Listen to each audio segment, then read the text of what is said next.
How can you lose weight but spare muscle when following a strict intermittent fasting protocol? Let's look into some research.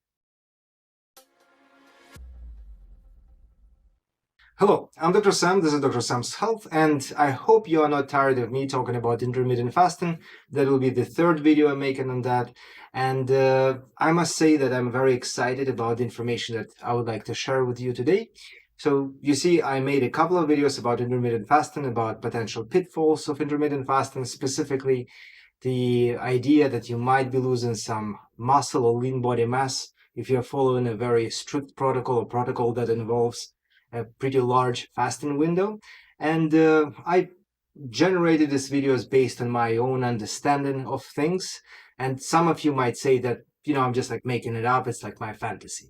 So I felt compelled looking into some research literature, and I would like to share my findings with you today. Before we begin, I would like to make my regular disclaimers, which are: I'm a medical doctor, but I do not provide any kind of medical advice here on YouTube and even on my website, drsamshealth.com. Check it out. I've got quite a few tools for you there, some blogs, links to my videos, and so on.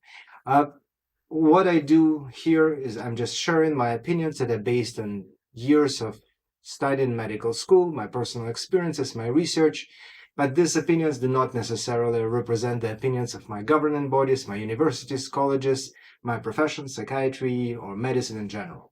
And speaking of research, I would like to share some findings with you today on intermittent fasting. If you remember my previous videos, I spoke about intermittent fasting, specifically about this idea that if you're following an intermittent fasting protocol that has a very long window of fasting, your body is likely to start catabolizing your protein into amino acids and converting them into glucose in order to maintain glucose levels.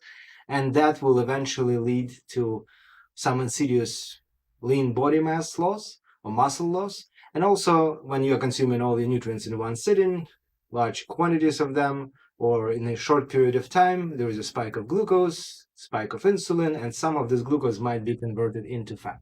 So essentially, my concern was that if you are following this kind of intermittent fasting protocol with long fasting window, you will insidiously lose some muscle, and you might even gain some fat, or some of your nutrients might be converted into fat, or essentially it will slow down your fat loss.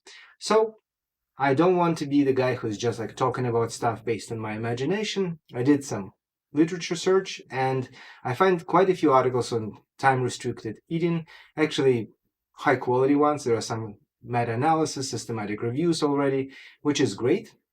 I would like to share a couple of them with you. The first one is here. It will be like the core article I'm going to talk about today. I've got it here. I don't want to post it in the video just because I don't want to get any kind of copyright infringement, but I will definitely add the link to this article in the description for this video. And let me just read some stuff from this article and just describe it to you. This article is actually perfect. So the article is published in JAMA Internal Medicine. It's an original investigation published on September 28, 2020, quite recent. The title is Effects of Time-Restricted Eating on Weight Loss and Other Metabolic Parameters in Women and Men with Overweight and Obesity. The treat randomized clinical trial. So to begin with, it's a randomized controlled clinical trial, which is an already amazing start. They have certain research questions here, specifically what kind of effects time-restricted eating would have on body composition and metabolic parameters. They have taken 116 subjects and randomized them into two groups. One of the groups was consuming their nutrients in 3 meals, and they called it consistent meal timing group. And another one was following the time-restricted eating protocol, the one that we know as 16-8. So the fasting window is 16 hours, the feeding window is 8 hours. And this group consumed their nutrients in the ad libitum fashion, meaning that they could eat as much as they wanted. The study lasted 12 weeks, which is an amazing time frame for any kind of nutritional protocol. Just to see the results, it's more than enough time. It looks like it was well structured, it was randomized, had decent amount of participants, which is great. So what are the main outcomes of the study? First of all, they noted that there was a significant decrease in weight in the time-restricted eating group, which was, quite frankly, just minus 0.94 kilos, so approximately 2 pounds. I don't think it's a huge weight loss over the course of 12 weeks. Quite frankly, if you are really motivated, you can lose that amount of weight in a day. Interestingly enough, they noticed that there is no significant change in the consistent food intake group, though their weight loss was minus 0.68 kilograms, so 1.5 pounds approximately. I must note that this is a kind of common finding in clinical trials when the sample size is relatively small. It's not a huge sample size. Certain numbers, they get to the level of statistical significance, like the weight loss in the time-restricted eating protocol, and some don't, like the weight loss in the consistent food intake group. Personally, I think that there is also a concept of clinical meaningfulness. So this change, first of all, it's not very different between two groups. One group lost 1.5 pounds, another one lost 2 pounds, and it's not statistically significantly different. And also, I believe that this whole weight loss of 2 pounds tops over the course of 12 weeks is not clinically meaningful. The weight loss was one of the major or main outcomes of the study, but there are also secondary outcomes which are related to body composition. And what they indicate here in their study is that, quote unquote, there was no significant change in whole body fat mass in either group. Actually, one group, the time-restricted eating, lost approximately 1 pound of body fat on average, and the continuous food intake group didn't lose essentially any, like minus 0.03 kilograms. Another important point in this study is that there was a significant decrease in lean mass in the time-restricted eating group. They have lost over a kilo, 1.1 kilogram of lean body mass. So almost 3 pounds of lean body mass was lost in that group, and there was no such loss of lean body mass or statistically significant loss in the continuous food intake group. They have lost less than a pound of lean body mass. Couple of comments here. First of all, almost every time we are going on any kind of weight loss journey, we tend to lose all body compartments mass. So we lose body fat, but also we lose some amount of lean body mass. But here the study clearly shows that the group that was following a not particularly bad intermittent fasting protocol has lost much more lean body mass than the group that was consuming food throughout the day. And that is exactly the point I was trying to make in my previous couple of videos, that if you're following an intermittent fasting protocol with relatively long fasting period, you are likely to lose some lean body mass. And I must say that it's actually very difficult to regain muscle mass when you lose it, especially it becomes more problematic with age. Like, I'm almost 45. I know that for me, it would be very problematic to regain this muscle mass. Is the case closed? No, there are quite a few other articles, there are quite a few other studies, but I think that this study is actually perfect for our purposes because the design of the study is very fair, very appropriate. They actually collected multiple measures here, and you can check it out on your own and form your own opinion based on that. But I would like to say that there is a saving grace here. There are quite a few other studies that combined intermittent fasting with physical exercise. And in these studies, people tend not to lose as much muscle or not to lose muscle at all. I'll give you one example. I also have it here, and I will also add the link to the description.